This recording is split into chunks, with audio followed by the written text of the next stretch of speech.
जय हिंद छात्रों, आज हम पढ़ने वाले हैं क्लास 10th यूपी बोर्ड का बायोलॉजी के अंतर्गत। इसमें पढ़ेंगे हम हृदय में रुधिर परिसंचरण तंत्र किस प्रकार से काम करता है, अर्थात हृदय में रुधिर किस प्रकार से वर्क करता है और इसमें कौन कौन सी नलियों के माध्यम से शरीर में फैलता है। तो आइए शुरुआत करते हैं हृदय के क्रियाविधि के बारे में। हृदय किस प्रकार से कार्य करता है।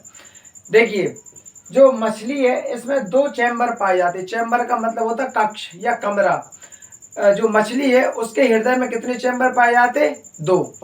और उभयचर प्राणी, उभयचर का मतलब क्या होता है? जो जमीन पे भी रह सकते और जल में भी रह सकते। उनमें कितने चैम्बर पाए जाते? तीन, एक दो तीन चैम्बर। और जो स्तनधारी, स्तनधारी का मतलब ऐसे मनुष्य हो गया, कुत्ता हो गया, बकरी है, इनमें कितने चैम्बर पाए जाते? चार चैम्बर। चैम्बर का मतलब क्या होता है? कक्ष। कक्ष दो प्रकार के होते हैं। कौन कौन से? अलिंद और निलय। अलिंद हम ऊपरी भाग को कहते हैं और निलय जो है निचला हिस्सा कहलाता है। अब देखिए अलिंद का काम क्या होता है। अलिंद जो है ब्लड को रिसीव करने का काम करता है। अभी हम आपको और अच्छे से आगे समझाएंगे। और निलय का काम क्या है? जो निचला हिस्सा ये जो है ब्लड को क्या करता है? पंप करता है ऊपर की ओर, जिससे कि वो पूरे शरीर में फैल जाए। तो आइए अब समझते हैं विस्तारित रूप से कि हृदय में हम हृदय का चित्र किस प्रकार से बनाते हैं, इसकी शुरुआत कैसे करते हैं बनाने की। बिल्कुल आसान तरीके से हम समझाएंगे, आपको पूरा समझ में आ जाएगा। चलिए देखिए, चलिए बनाते हैं हृदय का स्ट्रक्चर। सबसे पहले एक ऐसी आकृति बना लीजिए, उसके बाद एक ऐसी, देखिए दो चैम्बर हो गए अपने बड़े, और फिर इसके बाद ये थोड़ी सी घुमावदार आकृति ऐसा करके। इसके बाद यहाँ पे बनाएंगे हम लोग क्या? एक महाशिरा, जो शरीर से ब्लड लाने का काम करेगी। समझ रहे हो? अब देखिए यहाँ पे अब हम क्या बनाएंगे? कपाट। कपाट को इंग्लिश में क्या बोलते हैं? बाल्व। यहाँ पे हम ऐसे दो बाल्व बनाएंगे और फिर एक जो नली है या नस है वो कहाँ की ओर जाएगी? फेफड़े की ओर। और एक बाल्व हम यहाँ पे बनाएंगे ऐसा। देखिए अब आपको यहाँ पे दो चैम्बर दिख रहे होंगे, ये है अलिंद और ये है निलय। यहाँ पे हम लिखे दे रहे हैं अलिंद और ये है निलय। ऐसे सेम यहाँ पे करेंगे हम इसके साथ। यहाँ पे एक कपाट बनाएंगे या बाल्व बनाएंगे और सेम इसके बगल से एक बाल्व बनाएंगे और यहाँ पे आएगी फुफ्फुस सिराएं, जो कि फेफड़े से होते हुए आएगी। और इसका नाम है एरोटा या महाधमनी।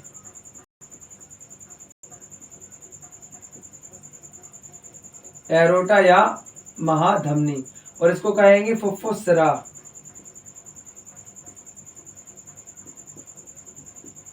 और इसको बोलेंगे महाशिरा।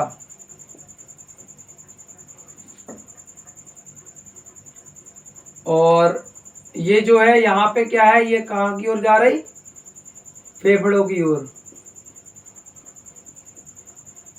अब देखिए हम आपको यहाँ पे चार चैम्बर गिनवा रहे हैं। देखिए ये पहला अलिंद, ये कैसा है? ये नीचे का निलय, ये अलिंद ये निलय।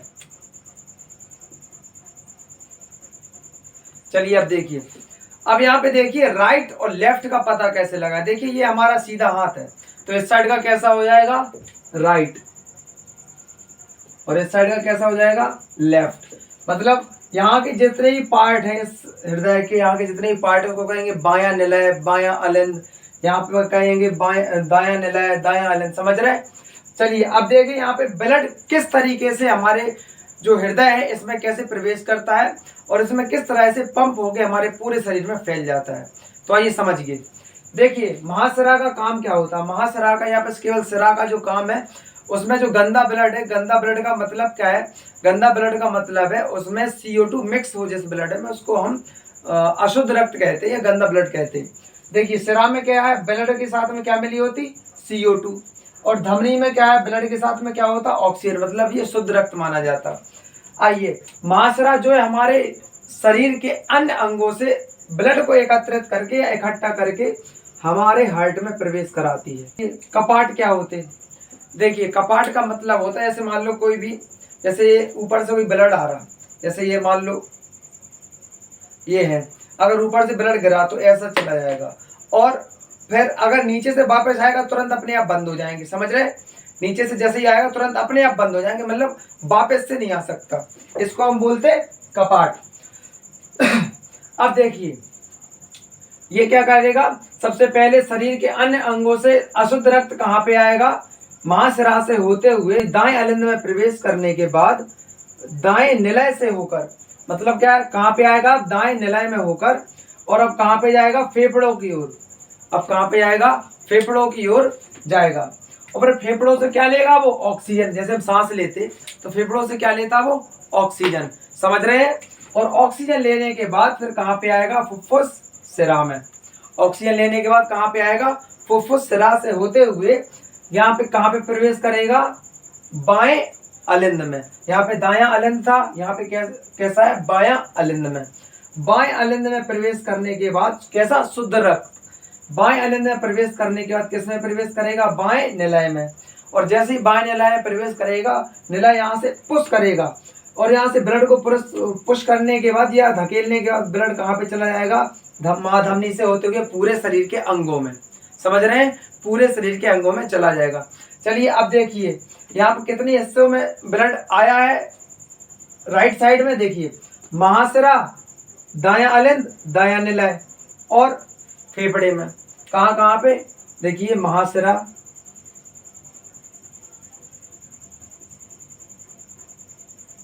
महाशिरा से होते हुए कहाँ पे, दाएं अलिंद में,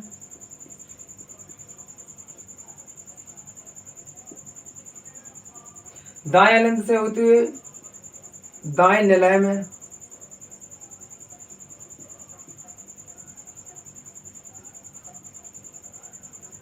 और दाएं निलय से होते हुए फेफड़ों में, और फेफड़ों से उन्होंने क्या ली, ऑक्सीजन। और यहां से फिर कहां पे आए, फुफ्फुसरा,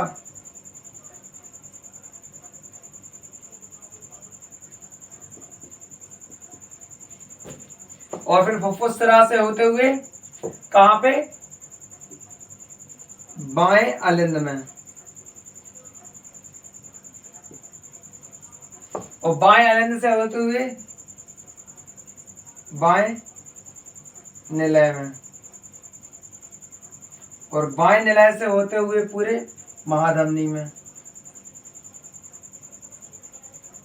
और महाधमनी से होते हुए पूरे शरीर में। अब देखिए, अब यहाँ पे हमने बीच में एक एक दो दो नाम छोड़ दिए, वो है किसके, बाल्व या फिर कपाट के। देखिए बीच में हम इसके नाम डालते चले जाएंगे, क्योंकि देखो इकट्ठा याद करने में दिक्कत होती, इसलिए स्टेप बाय स्टेप समझो। सबसे पहले ब्लड कहाँ से आया, महाशिरा से होते हुए, या शरीर में से महाशिरा से होते हुए दाएं अलिंद में। देखिए दाएं अलिंद के बाद कहाँ पे आया, दाएं निलय में। दाएं निलय से कहाँ पे पहुंचा, फेफड़े में। फेफड़े में क्या ली उसने, ऑक्सीजन। ऑक्सीजन लेने के बाद कहाँ पे आया, फुफ्फुस सिरा में। और फुफ्फुस सिरा में आने के बाद कहाँ पे आया, बाएं अलिंद में। बाएं अलिंद से कहाँ पे आया, निलय में। और बाएं निलय से होते हुए कहाँ पे चला गया, महाधमनी में। और महाधमनी में जैसे ही पहुंचा और फिर कहाँ पे फैल गया, पूरे शरीर में। अब देखिए इस जो बाल्व है इसका नाम क्या है, इसे कहते हैं हम ट्राइकस्पिड बाल्व।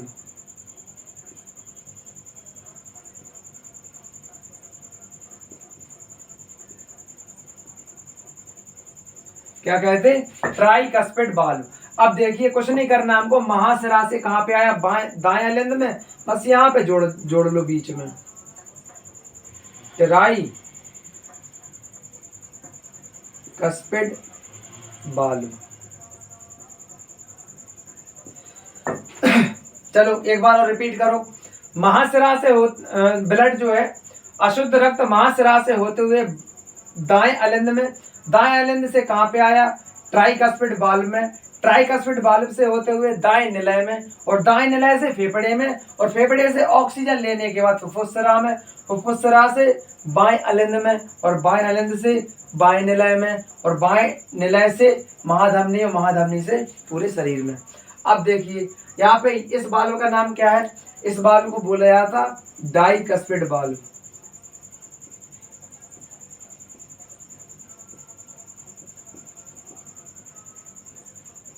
इसको क्या बोला जाता, डाइकस्पिड बाल्व। देखिए अब ये हमें कहाँ पे जोड़ना है, फुफ्फुसरा और बाएं अलिंद के तुरंत बाद, मतलब यहाँ पे हम क्या जोड़ देंगे, डाई कस्पिड बाल। अब देखिए ये हमारे दोनों क्या हो गए, बाल हमने लिख लिए। कैसे, महाशिरा से दाएं अलिंद में, दाएं अलिंद से कहां पे गया, ट्राइकस्पिड बाल्व से होते हुए ब्लड कहां पे गया, दाएं निलय में। दाएं निलय के बाद फेफड़ों से उसने ऑक्सीजन ली, ऑक्सीजन लेने के बाद फुफ्फुस सिरा से होते हुए बाएं अलिंद में, और बाएं अलिंद से डाइकस्पिड बाल्व, बाएं अलिंद से डाइकस्पिड बाल्व, और फिर निलय में होते हुए, बाएं निलय में होते हुए पूरे शरीर में महाधमनी के द्वारा फैल जाता है। अब यहाँ पे देखिए, अब शायद आपको समझ में आ गया होगा। अब यहाँ पे देखिए कि ये जो परत है ये झुकी हुई क्यों रहती। देखिए हमारे जो शरीर है, संपूर्ण शरीर, उसमें जो है 7 से 8% के लगभग ब्लड पाया जाता है। जैसे अगर मान लो हमारा वजन है 70 किलोग्राम, अगर हम इसका ब्लड का रेशियो निकालें या परसेंटेज निकालें तो लगभग 5 लीटर के समथिंग आएगा, क्योंकि 7% के हिसाब से कितना हो रहा है 70 किलोग्राम का, 4.9 किलोग्राम, समझ रहे हैं, मतलब 5 किलोग्राम एवरेज। अब देखिए एक बात बताओ, अगर ब्लड 5 लीटर खून अगर पंप करेगा, इतना छोटा ब्लड होता, उसका खुद का वजन 300 ग्राम होता, ऊपर से 5 लीटर वो पता नहीं कैसे कर सकेगा, समझ रहे। अब देखो करता कैसे है। अच्छा आपको इतना तो पता ही होगा कि ब्लड 1 मिनट में कितनी बार धड़कता, 72 टाइम, मतलब 72 बार। अब देखो यहाँ पे कि वो कैसे पूरा हमारा ब्लड जो है फिल्टर करता है, अर्थात उसमें ऑक्सीजन मिलाता है। अब देख रहे हैं यहाँ पे 1 मिनट में 72 बार, और एक बार पंप करने का मतलब होता है उसको शरीर में भेजना। एक बार में कितने ml ब्लड भेजता है वो, 70 ml। देखो इसको करोगे, कितने ml ब्लड आ रहा, 5040, मतलब अप्रोक्स लगभग पहुंचेगा 5 लीटर के समथिंग, समझ रहे। तो मतलब क्या है, वो पूरा 1 मिनट में पूरा फिल्टराइजेशन करता है, तब उसको जो है पूरा 5 लीटर का कवर कर पाता है। अब देखिए इसमें जो है एक यहाँ पे नोड लगा होता, नोड समझिए क्या होता, कहाँ पे लगा होता, बाएं अलिंद के ऊपर। देखिए उस नोड का काम क्या है, उस नोड का, जैसे लाइटर देखा, लाइटर का करता जैसे उसको चटकनी, जैसे ऐसे मान लो ये लाइटर है, अगर मान लो इसको हम चटकाते हैं तो यहाँ से क्या करते, चिंगारी निकलती, फिर उससे आग लग जाती। ऐसी छोटा सा इलेक्ट्रिक करंट देने के लिए यहाँ पे क्या लगा होता, एक नोड लगा होता। क्या लगा होता, यहाँ पे एक नोड लगा होता है, जिसका नाम क्या है,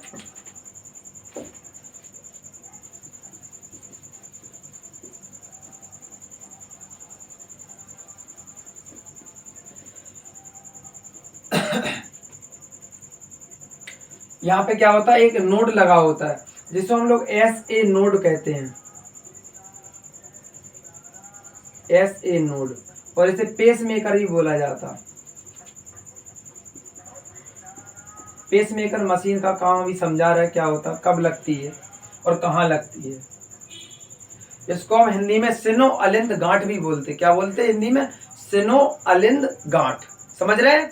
अब देखिए जैसे कई लोगों को आपने सुना होगा कि इसके हार्ट में कोई प्रॉब्लम थी, या कुछ धड़कन में प्रॉब्लम हो रही थी, या सही से काम नहीं कर रहा था, तो डॉक्टर एक मशीन लगाता है इसमें, पेस मेकर। वो कहाँ पे लगाता है, यहाँ पे, कहाँ पे, दाएं अलिंद के ऊपर। देखो क्वेश्चन बनता है कि पेस मेकर मशीन कहाँ लगती है, तो दाएं अलिंद के ऊपर। बहुविकल्प में पूछ लिए जाते हैं कि पेसमेकर हृदय के किस भाग में लगती है, किस भाग में लगती, दाएं अलिंद के ऊपर। अब देखिए ये कब लगती है, जब जैसे अगर मान लो हमारा ऐसे नोड सही से काम नहीं करता है तो इस जगह पे क्या लगा दिया जाता, पेसमेकर, जिसको हम जो क्या करता है, हमारे हृदय को स्पंदित या फिर उसको पुश करंट, इलेक्ट्रिक करंट झटका देने का काम करता है। अब आइए देखिए यहाँ पे समझते हैं कि ये इतना झुकावदार क्यों होता। देखिए हम आपको एक बात बताएं कि जैसे इसको हमने 2 भागों में बांटा, पूरे हृदय को, राइट और लेफ्ट। जो राइट साइड का पार्ट होता उसको क्या करना पड़ता है, यहाँ से ऐसे मान लो हमने क्या बताया, निलय का काम क्या होता कि ब्लड को ऊपर की ओर पंप करना। अब ये पंप तो कर रहा है, लेकिन कहाँ तक जाएगा इसका पंप करेगा ये ब्लड? तो केवल फेफड़े तक। तो ज्यादा ताकत लगाने की आवश्यकता नहीं है इसमें, समझ रहे हैं, ज्यादा पावर की आवश्यकता। लेकिन अब यहाँ से धमनी, महाधमनी से होते हुए कहाँ पे जाएगा ब्लड? पूरे शरीर में। और पूरे शरीर में भेजने के लिए अच्छी खासी ताकत और मांसपेशियां मजबूत होनी चाहिए और मोटी परत की होनी चाहिए। इसलिए यहाँ पे जो है, जो मांसपेशियां जो है थोड़ी मोटी परत की होती है, समझ रहे हैं? अब आपको शायद पूरा समझ में आ रहा होगा।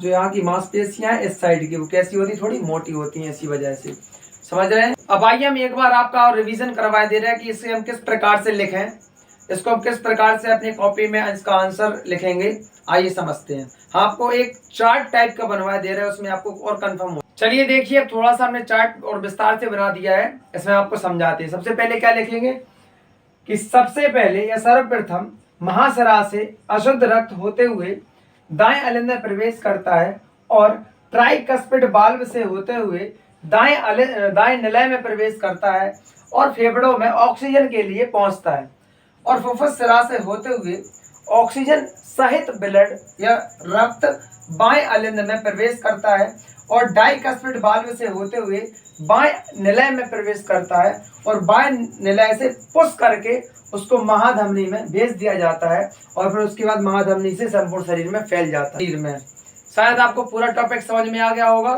और हम इसमें आपको एक बात और शायद आपको कंफ्यूजन हो रही होगी कि डाइकस्पिड को, ये इंग्लिश में सॉरी नाम है, इसको हम थोड़ा हिंदी बता दे रहे हैं। इसको हम कहते हैं त्रिविलन कपाट,